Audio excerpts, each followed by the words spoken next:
Kamu pernah nggak sih lagi asik scrolling di media sosial, 1, 2, 3 video, tahu-tahu udah sejam aja.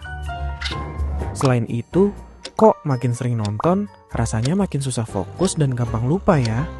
Atau tiba-tiba ngerasa, duh, kenapa ya? Kok aku jadi mudah ngeblank? Eits, hati-hati. Jangan-jangan hal itu bisa jadi pertanda kamu sudah terpapar brain rot. Fakta uniknya, walaupun brain rot tidak memiliki istilah medis, tapi tetap ada penjelasannya secara ilmiah loh. Yuk, kita bahas apa yang sebenarnya terjadi di otak saat kita terus-terusan nonton konten pendek dan swipe layar terus tanpa arah. Idealnya, proses mencerna di otak kita melewati 3 tahapan penting. Pertama, menangkap perhatian. Kedua, mempertahankan fokus. Dan yang ketiga, menyimpan informasi ke dalam memori otak. Normalnya, informasi yang ditangkap dari panca indera, contohnya mata dan telinga, dikirim ke bagian otak yang bernama korteks prefrontal. Di bagian inilah, kita bisa berpikir secara logis, membuat perencanaan matang, dan pada akhirnya membuat suatu keputusan. Nah, sebenarnya butuh waktu untuk memproses ketiga tahapan itu, hingga akhirnya semua informasi akan tersimpan di dalam memori otak kita.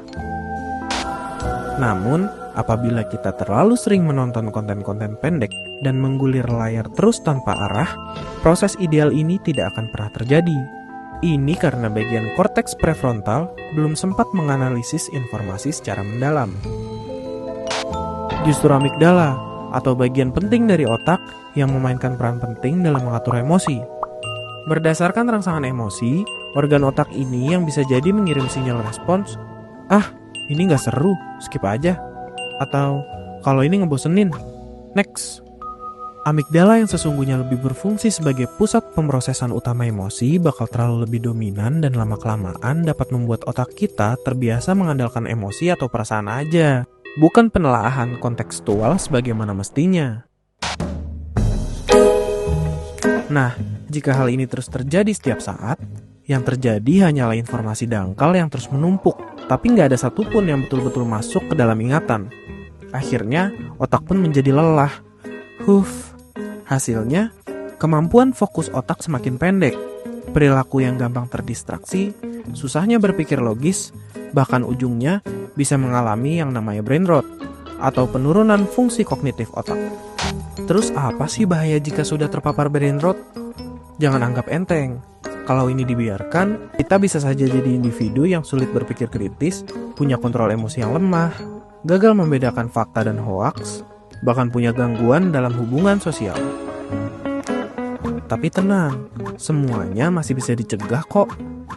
Coba deh, mulai dari batasi akses media sosial maksimal 2 jam sehari, kemudian sesekali melakukan digital detox atau berpuasa memakai peralatan teknologi, baik itu smartphone, laptop, dan jenis gadget lainnya untuk sementara waktu, dengan jangka waktu 1-3 hari.